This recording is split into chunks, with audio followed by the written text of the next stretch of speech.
And when I asked her, what makes you not racist? Her literal answer was, back in high school, I had a black friend and we used to walk together to school every single day. Are you fucking kidding me?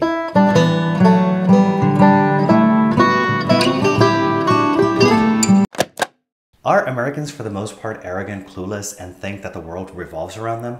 I'm going to attempt to answer these questions today. No doubt that there are wonderful things about the USA. The USA comes out the strongest when it comes to technological advances, entertainment, military power, and higher education.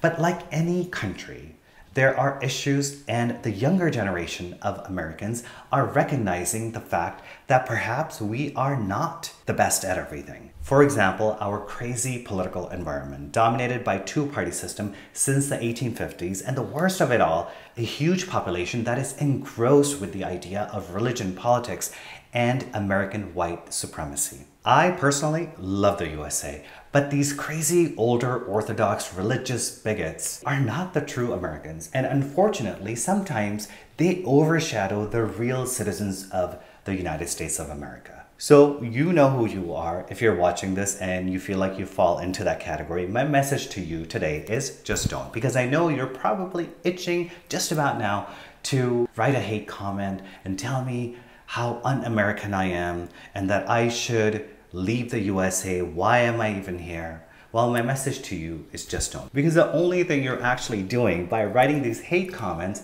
is just proving my point. A few months ago, I posted a video where I addressed the notion that is our American freedom fake in the United States of America? Some of the hate comments I received kind of answer these questions. If Americans are arrogant, if they are clueless and think that the world revolves around them. I grew up in California, and it wasn't until my first job after the university that I got to travel outside of California. I became a business analyst, which gave me an opportunity to travel and live in many states. This is when I realized that I had lived in a bubble all of my life. I started noticing that a lot of the USA population lack what most of the world would consider common knowledge, world geography, historical facts, and critical thinking. And this particular type of American population is blinded by religion and politics. I'm not sure which comes first, because it seems like they're obsessed with both topics equally. This subset of people are also obsessed with flying the American flag high and mighty any chance they get. People that wear shirts that say, "White Lives Matter," "Yay Kanye."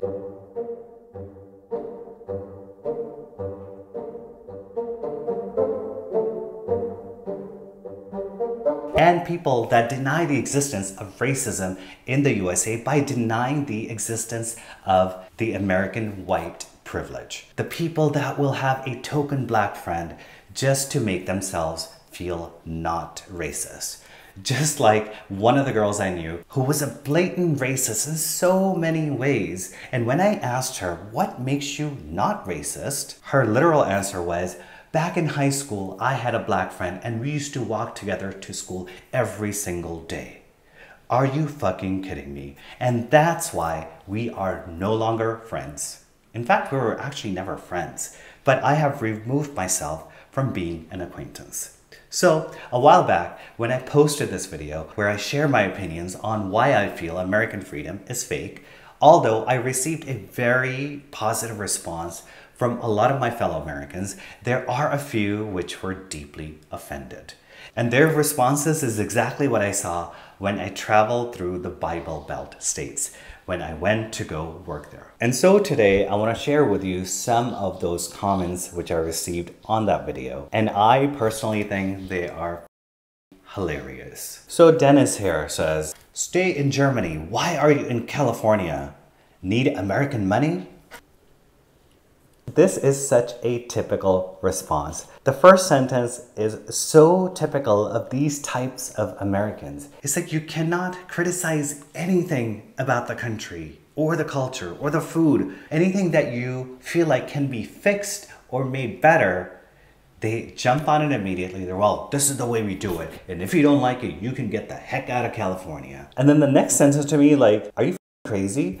Need American money? First of all, what do you mean by American money? Do you mean the US dollar? Or do you mean the Canadian dollar? Or do you mean the Mexican pesos? If you're referring to the United States dollar, then let me burst your bubble. If I go to Google, Google will tell me what is the strongest currency in the world right now. Number 1 is Kuwait, then is Bahrain, then is Oman, then is Jordan, then is Britain, then is the Cayman Islands, then is the European euro. And that's where you're telling me to go because you think that I don't deserve to have American money. And then it's Switzerland. And then finally we get to the US dollar, American money. Let's give Mr. Dennis a big applause. The funny thing is, if I said anything critical to someone in Europe about either Italy or Germany or Netherlands, for example, if I said to someone here in Germany, well, I think the German healthcare sucks, they would never respond to say, well, if you don't like it, then you can go back to the USA. Their response would be either, okay, like, it literally doesn't matter what you think, or this is just your opinion that you're sharing. It doesn't change anything. Or they would genuinely ask, what don't you like about it? And it would be a conversation rather than taking it as I'm attacking Germany. So Mr. Stevens says, feel free to leave. No one will miss you. Keep in mind, living in a foreign country as an expat, a few years will not give you the true meaning of being a citizen of that country. I'm curious to hear how you feel 1 year from now. Time will tell. This is my 15th year of living in Germany. We started with 1 month a year. Slowly that number has grown to 6 months a year. And soon it will turn into 9 months here and 3 months in the USA. So the time did tell. And I love the response from Adam. He says, a true American response. Exactly, precisely my point. But I do want to point out, a lot of the Americans are not like this. A lot of the Americans actually are opposite. These are the closed-minded. They're so blinded by the stars and the stripes and the Second Amendment that they think their country is #1 at everything. And if you don't like it, you can get the fuck out. So Jathan Booher, so I'm just gonna call you Boo, attacking the Second Amendment like that is pretty stupid. I think I would like to restructure that sentence, take away attacking, and then take away like that. So I think the sentence he actually meant to say was, the Second Amendment is pretty stupid, because that amendment needs a revision. Then he goes on to say, I do believe we need to change a few things in America. For example, our extreme consumerism and keeping up with the Joneses is very unhealthy. He's worried about consumerism. What about things that actually matter? And he's talking about the USA being materialistic? Well, no shit, Sherlock. Everyone knows that. And the whole world is going towards materialistic things. But there are bigger things to worry about than being materialistic. So Mr. or Miss Wendy says, for someone who's belittling others' interactions, you are quite judgmental and rude. You need to be the change you want to see, blocking your channel. Oh my God. You don't need to block my channel. Honestly, you don't need to. It's not like when I post a video that the algorithm finds you. Wendy, watch Jay Stephan. You need to watch this now. So Lu Ma says, go live in China, Iran, North Korea, and then talk about the lack of freedom. This is a moment of silence for these types of Americans. Why would you compare a country like the USA to North Korea or Iran or even China? Why? It doesn't make any sense. Recently, I also came across a couple of TikTok accounts, which to me were hilarious and also very interesting to get a different perspective from fellow Americans who are now living abroad. And they're responding to a question, when did they realize that the world doesn't revolve around them?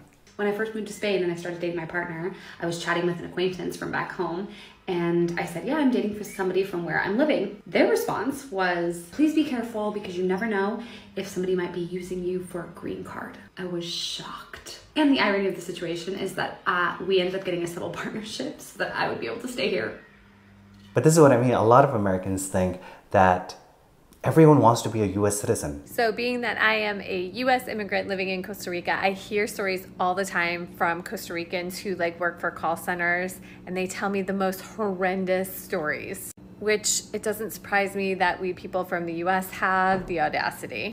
But I am now starting to collect my own stories because I am now on the phone with people from the US all day as a travel consultant for a Costa Rican based travel agency.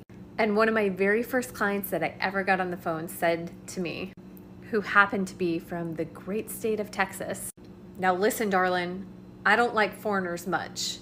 So when I get there, I want to make sure that I'm not around foreigners." A while back, we were in London and I was sitting at a cafe having a coffee, and this older American couple came in. They went in to get a coffee, and then all of a sudden I started hearing like a yelling match, and I could hear this older American guy. He was so frustrated because he couldn't figure out the currency.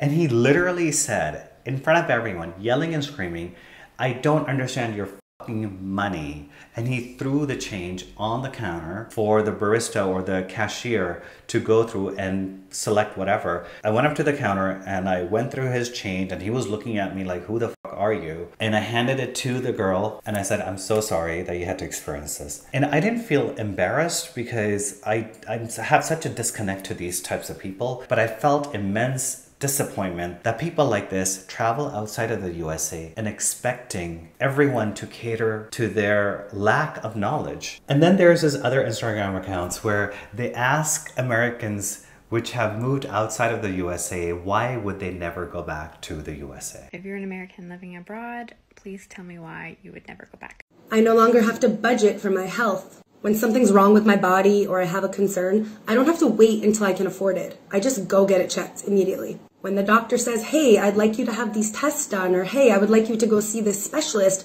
I no longer have to say, "And how much will that cost?" I would like to have a baby eventually, and when I do eventually give birth, that's not going to wreck me financially. In the US, it's anywhere between $8,000 to $11,000 to give birth, sometimes after your deductible.